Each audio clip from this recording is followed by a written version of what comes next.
Hola a todos, soy Cris Rodríguez y aquí estoy con vosotros una vez más en Maldito Piano.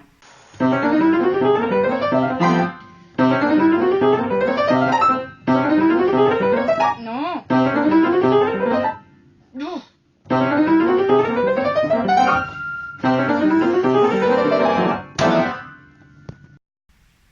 Para el vídeo de hoy os traigo una review de dos libros, aunque podrían ser de muchísimos más, ya que son un poco fruto o recuerdo de mi tiempo estudiando en Cracovia, que ahora he ido de nuevo una vez más. Pues esta vez fue más como recuerdo o turismo, de la otra fue eso, estando estudiando allí piano durante unos meses. Y bueno, de estar en contacto con su historia de la Segunda Guerra Mundial, la invasión alemana, luego también con la parte rusa y todo, pues bueno, os traigo dos libros que son las vivencias de dos músicos en ese entorno, ¿no? Y en esa época. Uno de ellos es El último tango en Auschwitz, que es de un violinista, y el otro es el del pianista del gueto de Varsovia, ¿vale? Son dos visiones distintas y ahora las vamos a ir comentando. Deciros que existen muchos más libros, ¿vale? De hecho también hay el de otro de una cantante y bueno, después sin ser de músicos, por supuesto, está el del pintor de Cracovia. Yo fui el asistente del doctor Mengele. Bueno, hay infinidad de libros, la trilogía de Primo Levi, hay un montón de vivencias, ¿no? de esta época y de este hecho en concreto, de las hazañas de los nazis.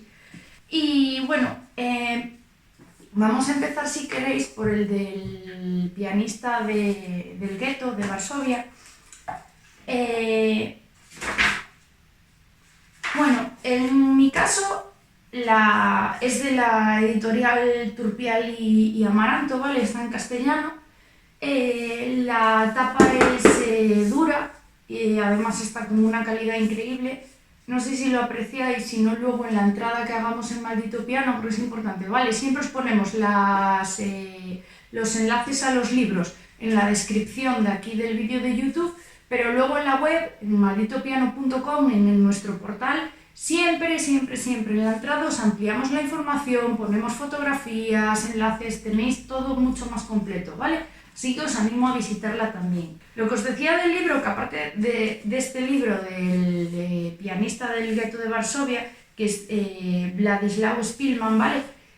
Aparte de ser tapa dura, la encuadernación y las ilustraciones son geniales, porque son unas partituras un poco con fuego, ¿vale? Siempre que es un superviviente, de lo que más va a hablar es del recuerdo del fuego de los crematorios, así como también del olor a carne y a pelo quemado, ¿vale? Pero sobre todo todos, tanto cualquiera de estos dos, como ya os digo, los de Primo Levi, los de el asistente del doctor Mengele o cualquier otro de ellos, veis que es hablar sobre todo de esas llamaradas, de esas columnas de humo y en general del fuego, ¿no? de los hornos crematorios y de esas cámaras. Y sobre este libro deciros que está escrito como si fuese una especie de diario. No es exactamente un diario a rajatabla que vaya, pues día tal, hora tal, me pasó esto, pues yo qué sé, 16 de junio, bla bla bla bla bla, 17 de junio, bla bla bla bla, 18, 19... No es exactamente así, ¿vale? Pero sí que va siguiendo un orden cronológico y la manera de estar escrito sí que es muy como un diario, ¿no? Y aparte de eso, que son, pues obviamente, son las propias palabras del superviviente en este caso, ¿vale? ¿En qué se centra este libro? En cómo era la vida en ese gueto, en cómo se intentó ganar la vida, el cómo por momentos tuvo que dejar el piano, por momentos podía tocar. Va narrando todas esas vivencias, el intentar sobrevivir a los alemanes, tratar de comprender por qué los encierran en ese gueto sin poder salir de allí, cómo ven que no hay manera de ganarse la vida dentro del gueto, de que las existencias acaban, que cada vez los alemanes inventan una nueva ley que los perjudica, cómo la sociedad la que era su ciudad, sus vecinos de siempre de golpe reniegan de ellos, incluso les tienen asco, los denuncian, no sé, lo va narrando todo, ¿no? De hecho, aquí hay una cita de Varsovia el 17 de abril de 1942 y empieza diciendo eso: los métodos de los nacionalistas son diferentes, pero en esencia persiguen una sola idea: el exterminio y la aniquilación de quienes piensan de modo diferente a ellos. Y realmente es eso, ¿no? El cómo los cruzaron por ser de otra religión y otra ideología. Que bueno, ahora no me quiero meter, pero es un poco lo que están haciendo ellos también. Pero bueno, lo que es el libro, insisto, es todas las vivencias y es todo así. Luego ya dice: después del 21 de agosto del 42, la mentira es el peor de todos los males, cualquier otra cosa diabólica viene de ahí, y también a nosotros nos han metido, constantemente se engaña a la opinión pública. No hay una sola página de periódico que no contenga mentiras, ya trate de asuntos políticos, económicos, históricos, sociales o culturales. Se deforma la verdad en todas partes, se distorsionan los hechos, se retuercen hasta convertirlos en lo contrario de lo que son. ¿Puede salir bien esto? No, las cosas no pueden seguir así, por el bien de la naturaleza humana y de la libertad del espíritu. Los mentirosos y quienes distorsionan la verdad deben perecer y ser privados de su capacidad de gobernar a la fuerza, y entonces volverá a haber espacio para una humanidad más libre y noble. Sobre el protagonista también me gustaría decir que tenía una personalidad muy fuerte e intentó también hacerle frente a los alemanes, ¿vale? De hecho, en algunos, bueno, me sale la palabra capítulo, pero no está distribuido por capítulos exactamente, habla pues de eso, de cómo intentaba convencer a sus amigos, ¿no? Y de esa idea de si nosotros somos millones y ellos son solo miles, ¿por qué no intentamos unirnos los judíos y tratar de hacer fuerza de hacerles frente a los alemanes y expulsarlos del gueto y hacerse realmente con el gueto y luego tratar de liberarse, ¿no? Uniéndose entre los propios judíos? Pero bueno, vemos que el miedo podía más que muchas veces que la cabeza o la razón. Un libro totalmente recomendable, ¿vale? El pianista del gueto de Varsovia. Y luego, por otro lado, tenemos este que hablaba de las vivencias del pianista dentro de un gueto, y luego tenemos el último tango en Auschwitz, que es, en vez de estar centrado en cómo vivían en su ciudad luego en el gueto, pues se centra más de cómo llegó a uno de los peores, si no al peor, campo de exterminio y de trabajo que hicieron los alemanes, que fue el de Auschwitz. Como campo de trabajo era Auschwitz y luego como campo de exterminio el de Birkenau, ¿vale?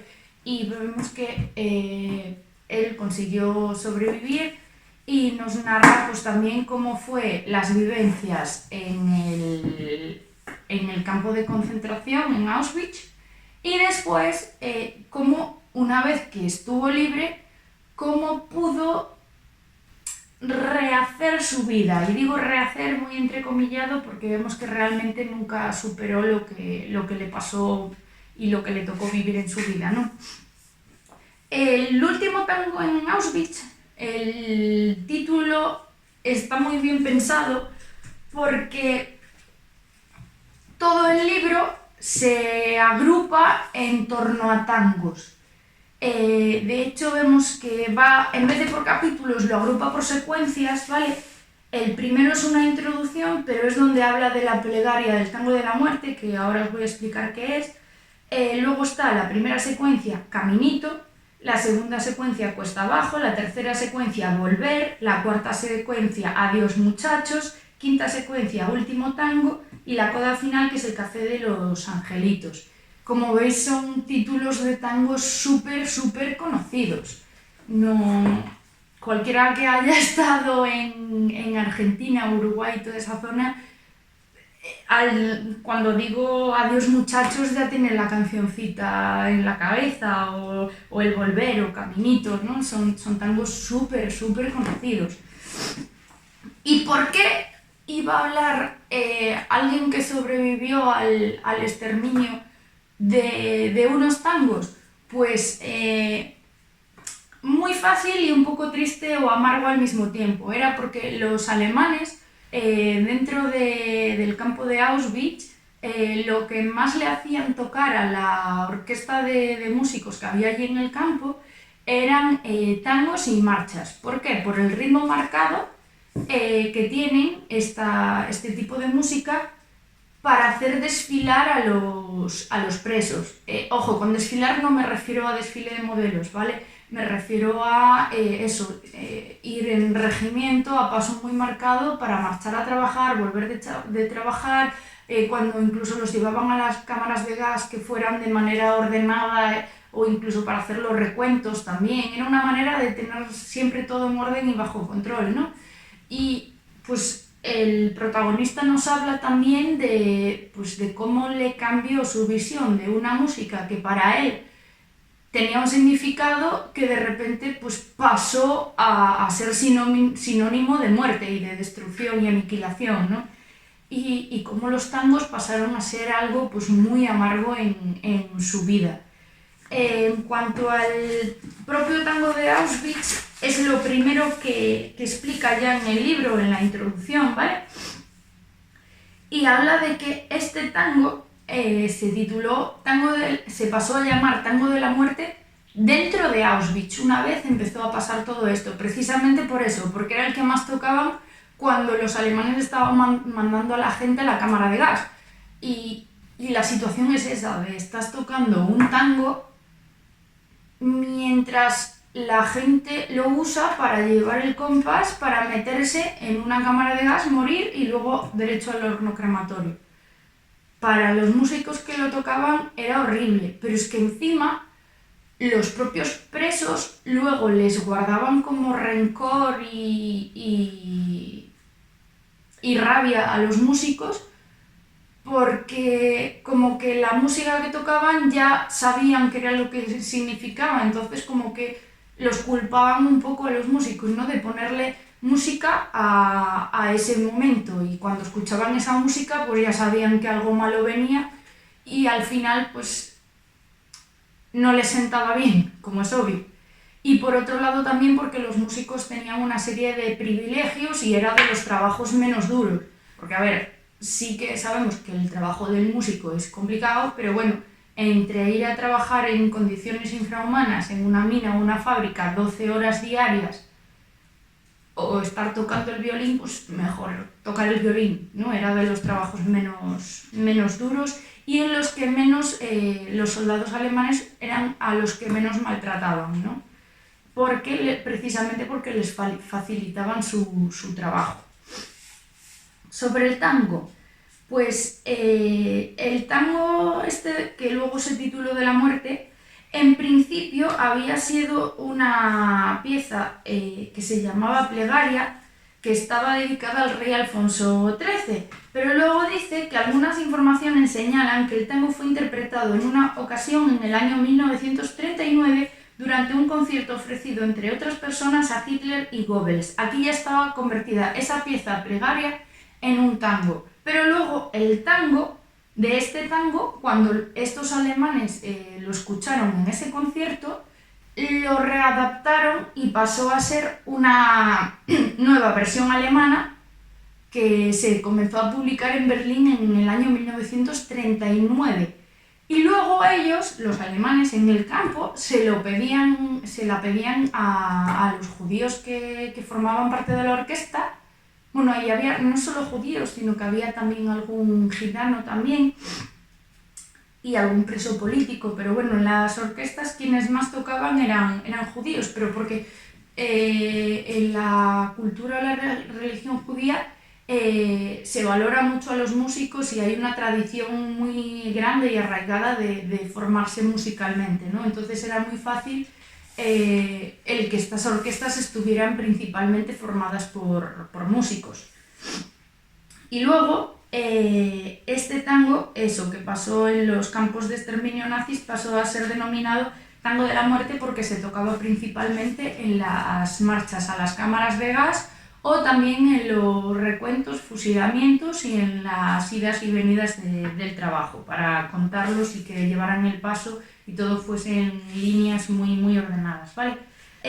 Además, he de decir que, como apunta aquí,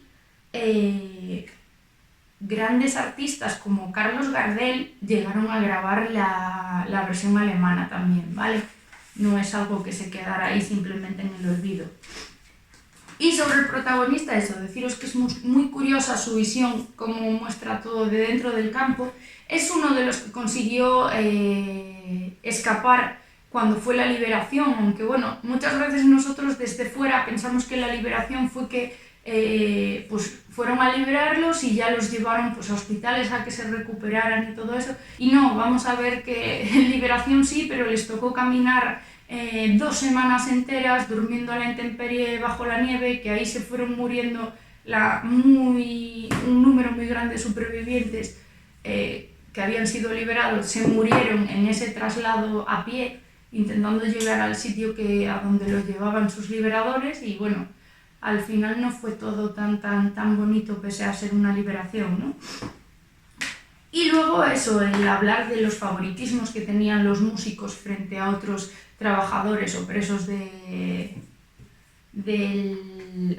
campo de concentración, lo que significaba la música dentro del campo, y luego fuera del campo, como él intentó dejar de ser músico, no volvió a ser un intérprete, sí que ejerció la docencia para poder seguir ganando dinero o ganándose la vida, y nos habla de conversaciones con alumnas suyas, con la que le transcribió sus memorias, y habla también de obras de Beethoven y de Schumann que tenían un significado muy especial para él. Y bueno, no os lo voy a destripar, pero sí que os queda ahí la recomendación, ¿vale? Este libro en este caso es de la editorial Akal y es, a diferencia del pianista del gueto de Varsovia, que era en tapa dura, este es en tapa blandita, ¿vale?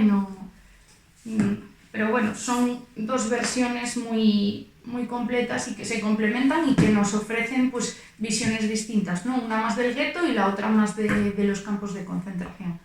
Y nada, que no me lío más, os dejo los enlaces abajo en la descripción, y por supuesto animaros a que visitéis el portal web Maldito Piano para estar al tanto de novedades o ver esta entrada de manera más ampliada con algunas explicaciones y fotografías, y que os sea más ameno todo, ¿vale? Además, como sabéis, en la web malditopiano.com también subimos pues muchas entrevistas a músicos, os informamos de novedades musicales, os ponemos al tanto de información al día sobre concursos, cursos, etc. Así que os recomiendo que la visitéis.